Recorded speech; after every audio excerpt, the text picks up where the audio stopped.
আমার ছিল যে ফুসফুসের সমস্যা আছে এক্সিডেন্ট পরে সেখানে টিউমার পাওয়া গেছে। এখন হলো আপনার রিপোর্টও ভালো আসছে, আপনি বিছানা থেকে উঠতে আস্তে আস্তে সুস্থ হয়ে গেছেন নাকি?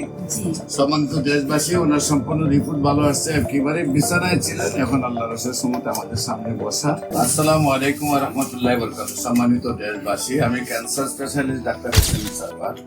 আপনারা জানেন যে সারা ওয়ার্ল্ডের ডাক্তারদের বক্তব্য হলো ক্যান্সার হলে আনসার নেই, আর অন্যদিকে হলো চিকিৎসায় কয়েক লক্ষ টাকা প্রতি মাসে খরচ, এমনকি এক মাসও 20-30 লাখ টাকা প্রয়োজন হয়।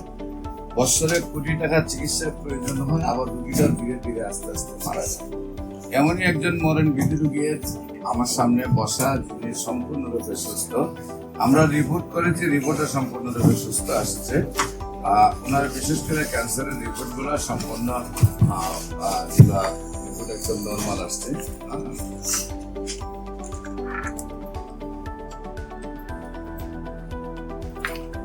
আপনাদের সাথে পরিচয় করে দিচ্ছি। সেই রোগীর নাম কি আপনার?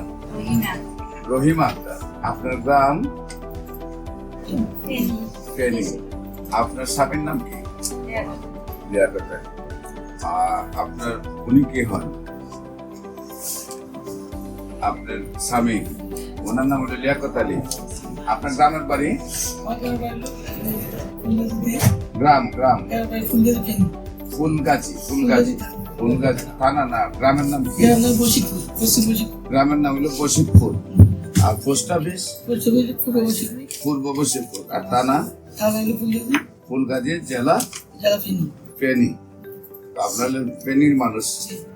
আপনার ওয়াইফের কি হয়েছিল, কি অসুবিধা ছিল, কিভাবে সুস্থ হয়েছেন একটু বলুন। আমার ছিল যে ফুসফুসের সমস্যা আছে, আমার এক্সিডেন্ট পরে সেখানে টিউমার পাওয়া গেছে।